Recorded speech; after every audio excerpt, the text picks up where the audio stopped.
Shalom Bapak Ibu Saudara sekalian yang kekasih di dalam Tuhan Yesus Kristus. Segala pujian, syukur, hormat, kemuliaan bagi Tuhan kita. Dan kita hari ini dikuatkan melalui pembacaan firman Tuhan. Dan juga kita dikuatkan melalui perenungan firman Tuhan yang akan kita dengarkan bersama-sama. Pada bulan ini bangsa Indonesia akan merayakan Hari Kemerdekaan Indonesia. Ada satu kata yang sering kita akan dengarkan dan sering kita ucapkan, yaitu merdeka. Merdeka dalam bahasa aslinya berasal dari bahasa Sanskerta, yaitu Mahardika. Mahardika itu berarti kaya, sejahtera, dan kuat. Itu adalah arti aslinya. Lalu ketika diambil dalam kosakata bahasa Indonesia, kata merdeka itu berarti bebas dan tidak bergantung. Bicara masalah kemerdekaan tidak terlepas dari penjajahan. Bagaimana kita ingat dalam pelajaran-pelajaran kita, mungkin kita sudah hafal dan sudah kita baca bersama-sama bagaimana bangsa Indonesia dahulu dijajah oleh bangsa-bangsa asing ratusan tahun, bagaimana penderitaan rakyat Indonesia, hasil bumi Indonesia dirampas dan segala sesuatunya digunakan oleh penjajah. Lalu apa yang terjadi, saudara? Kehidupan di dalam penjajahan adalah kehidupan yang tidak mengenakan, tidak menyenangkan. Orang dibuat bodoh, orang dibuat miskin, orang dibuat minder, karena mereka tidak memiliki hak apa-apa. Orang yang mengalami penjajahan itu artinya sama juga dengan mengalami perbudakan. Jadi tidak ada haknya bagi dia. Lalu ketika bangsa Indonesia sudah merdeka, maka bebas menentukan apa-apa yang akan direncanakan di masa depan dari bangsa Indonesia ini.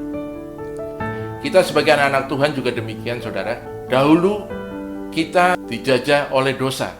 Lalu setelah itu kita hidup dan dimerdekakan menjadi hamba kebenaran. Memang sama-sama hamba. Satu hamba dosa dan yang satu lagi hamba kebenaran. Tetapi ada bedanya, saudara. Ketika hamba dosa, kita dipaksa untuk mengikut dosa-dosa itu menuju kepada kebinasaan. Tetapi kalau hamba kebenaran, kita menuju kepada kehidupan yang kekal, kehidupan yang dimuliakan. Di dalam pembacaan kita, di dalam Roma 6 ayat 18 dikatakan, kamu telah dimerdekakan dari dosa dan telah menjadi hamba kebenaran. Jadi firman Tuhan pesankan demikian, dahulu kita adalah hamba dosa, tetapi sekarang menjadi hamba kebenaran. Dalam kehidupan kita sebagai anak Tuhan, kita diperbudak, kita dikuasai oleh iblis pada saat kita belum merdeka. Pada saat kita dijajah itu dikuasai oleh iblis. Iblis berusaha menjajah kita dengan dosa, dengan dakwaan, ketakutan, dan kekhawatiran. Tetapi saat kita menerima Tuhan Yesus Kristus sebagai juru selamat kita secara pribadi, disitulah kita masuk di dalam hidup yang merdeka, dimerdekakan dari dosa, dimerdekakan dari kutuk dosa, dan kita menjadi anak-anak yang memiliki hidup di dalam kebenaran. Setelah kita merdeka, saudara-saudara sekalian, iblis yang dahulu menjajah kita tentu tidak suka. Tidak senang kalau orang yang sudah dimerdekakan itu menjadi anak-anak Tuhan. Dia tidak suka. Makanya dia seringkali mengintimidasi, mengingat-ingat kembali pada masa-masa perbudakan, diperbudak oleh iblis itu. Makanya yang lebih penting kita sebagai anak Tuhan adalah mempertahankan kemerdekaan itu. Jangan sampai direbut lagi oleh kuasa kegelapan, oleh kuasa dosa, oleh kuasa iblis. Ya. Jadi kita harus mengisi kemerdekaan itu dengan sesuatu yang berguna. Ya. Karena apa? Karena bisa saja kemerdekaan itu yang kita peroleh menjadi kemerdekaan yang semu, seolah-olah merdeka, tetapi padahal belum merdeka. Ya. Di dalam Galatia 5 ayat 1 dikatakan, supaya kita ini sungguh-sungguh merdeka. Jadi ada kata-kata sungguh-sungguh merdeka. Berarti ada kehidupan yang tidak sungguh-sungguh merdeka. Kehidupan merdeka yang semu.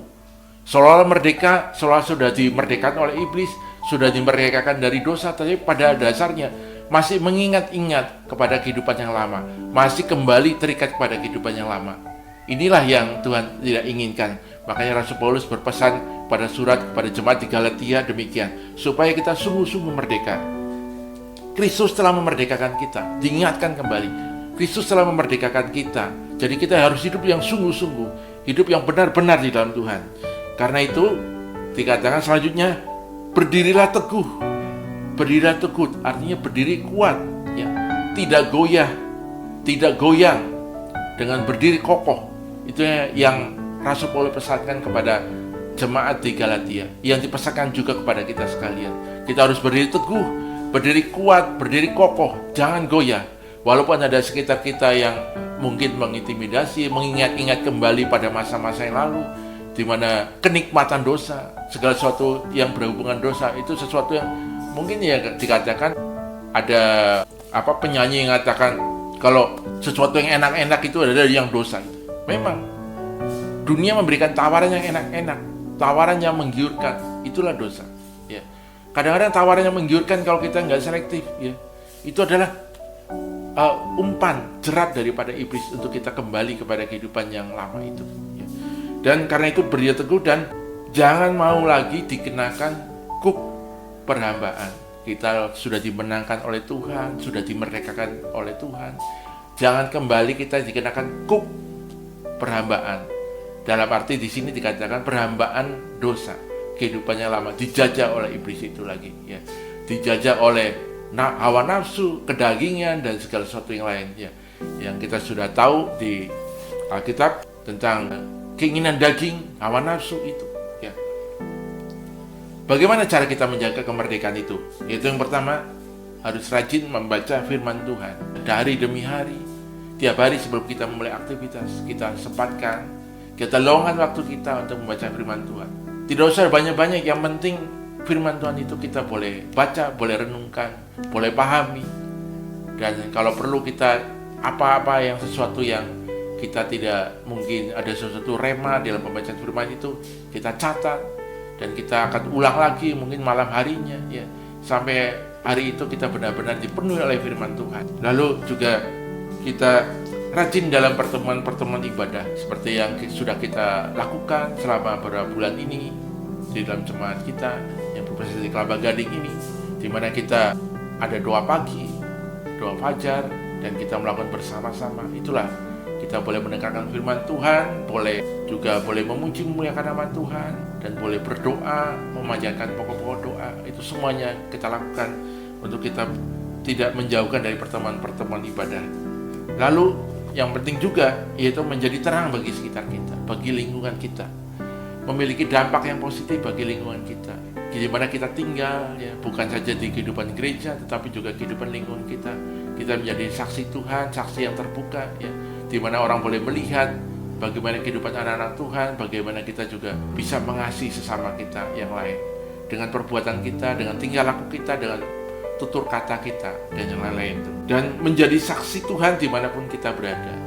Ketika orang bertanya kepada kita tentang siapa itu Tuhan Yesus, kita dengan gamblang, kita dengan leluasa, dengan terbuka, kita boleh perkatakan, boleh ucapkan siapa itu Tuhan. Kita boleh sampaikan kebenaran kepada Tuhan bahwa hanya satu yang bisa menyelamatkan manusia, hanya satu yang bisa memerdekakan manusia, yaitu Tuhan Yesus Kristus.